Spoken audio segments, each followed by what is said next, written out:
Hello, so I'm coming on here to tell y'all about a book that I got from the library called Saving Time, Discovering a Life Beyond the Clock by Jenny Odell. And so I'm going to page 224, and I like this part, so let's see. Time can have rhythms, many rhythms, and rhythms can take on many meanings. Writing about the demoralization of work through processes like Taylorism. Taylorism, I felt like, was the process of time, like where you have to clock into your workplace. Richard Sennett has observed that routine can demean, but it can also protect. Routine can decompose labor, but it can also compose a life. It can be the construction of a ritual, the way that the Rabbi Abraham Joshua Heschel called the Sabbath, quote, a place that we build in time, unquote, like the, quote, lights, unquote, of the red light, green light game. The botanical garden had been composed and choreographed. Different spots had different characters. Things grew in different shapes and sizes and flowered at different times. The garden represented one set of gardeners' views about what kinds of arrangements would make up a harmonious whole, and the visitors lingered in the parts they liked. While it wasn't a large space, the garden was dense, a space not just of biodiversity, but of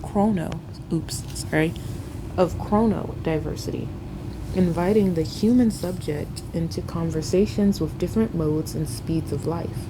Here, it was not only clear that time was not money, but that the category of not money could be infinitely elaborated. Would it be possible not to save and spend time, but to garden it by saving, inventing, and stewarding different rhythms of life?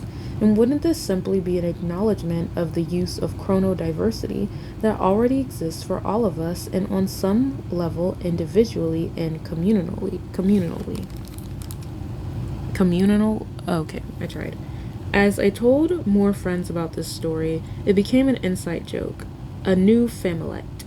Time is not money, time is beans. It was as serious as many jokes are, which is to say about half.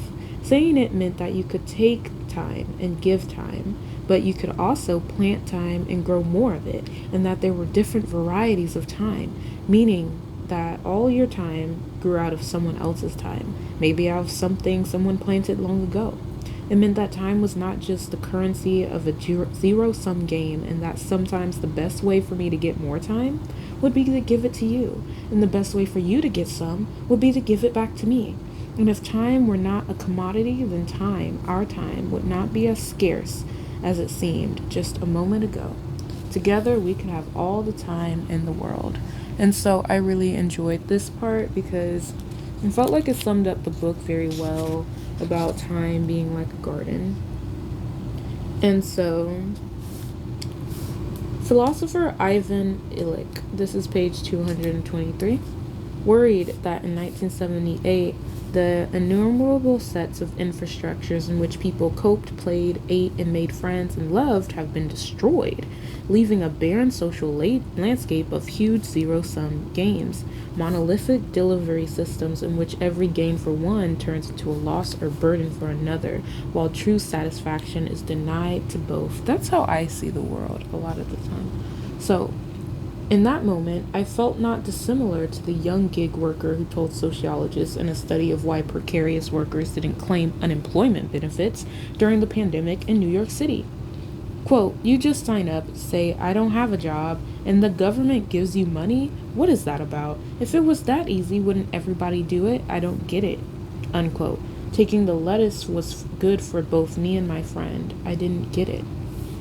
A few months later, so let's go back to page 222. Earlier this year, I was in a garden of septuagenarian friend, of a septic, whatever that means. She was planting some beans. She told me they were descended from beans she'd gotten 20 years before, from somewhere she couldn't quite remember, maybe Home Depot, and could never find again. At the same time, she shared the beans with friends. All loved them, couldn't find them anywhere else. But some let the bean pods mature and drive out, saving the beans and giving them back to her. She had no idea how many people had them by now and speculated that this line of beans could have spread across the entire country. As she planted them, we mused that there had been a give and take. Between her and her friends, it was not exactly transactional. She wasn't taking back the things she had given them, though the two were certainly related. She moved on to some lettuce beds, telling me I should take some lettuce. I thought she was just being polite, but she told me that she actually needed to get rid of the outside leaves so that the inside leaves could keep growing before the plant reached maturity. She was constantly giving bags of lettuce to people. This simple gesture and the story of the beans made me realize how broken my mental mechanisms were for thinking about anything beyond the transactional exchange. In part, this is because I've never lived anywhere I could garden. I'd sort of forgotten that a plant keeps growing, assuming that more lettuce leaves for me would mean fewest lettuce leaves for her. Okay, so that's why she quoted that saying, taking the lettuce was good for me and my friend, and I didn't get it. So it's like when you have this plant, she said the outside leaves have to be taken away. So she can give lettuce for free without hurting the growth of new plants. And in our world, it's like, oh, if someone just gave me lettuce, that's their lettuce. Now they don't have food for their family because I took it. Oh no. And it's like, when you hear that quote, ugh, you're not eating your food, that could feed children in Africa. It's saying that, like, somehow by you not eating your food, you're also making someone else starve. Like, you should feel bad. But that's not how life is. There are ways that things can keep growing, even when you're consuming something, and we think of a transaction as they took my $50, but it's like they could also invest that back into the community, but a lot of businesses aren't doing that. So yeah, back to the zero-sum game thing. So yeah, this time a botanical garden with free admission. She was sitting in a different garden, and the kids were playing red light, green light, and they did it to like dance, and then some would dance backwards, and yeah, they were even given like specific commands, like throwing shoes light and then go back to the shoe light. And she was like, it was silly, but I was so impressed that they never had to remind one another what any of the terms meant. They had created and memorized them together. Time can have many rhythms, and that's when I was reading to you about, the time thing. So this was one of my favorite pages of the book. And it says, in a study titled Models of Living and Non-Living Beings Among Indigenous Community Children, Mexican researchers interviewed the Nahua children about whether different categories of things were alive. The answers often reflected the biological, quote, biological perspective taught in school, where being alive means eating, breathing, reproducing, and so forth. But other times they reflected the cultural, quote, model, where, quote, being living implies that inanimate objects have the capacity to influence or affect the lives of humans and animals, or being composed of a particular material, unquote. A model similar to Einreich, quote, initiating an action, unquote.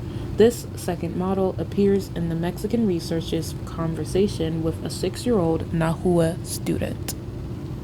Researchers asked, what do we put in the living area? The student says, the ground. Researchers say, why is the ground living? Well, because we live there. Because we live there, why is it living? Because for the animals. Researchers ask, but if we don't think about the animals, is the ground still living? Yes, the student says, nodding his head. Yes, why?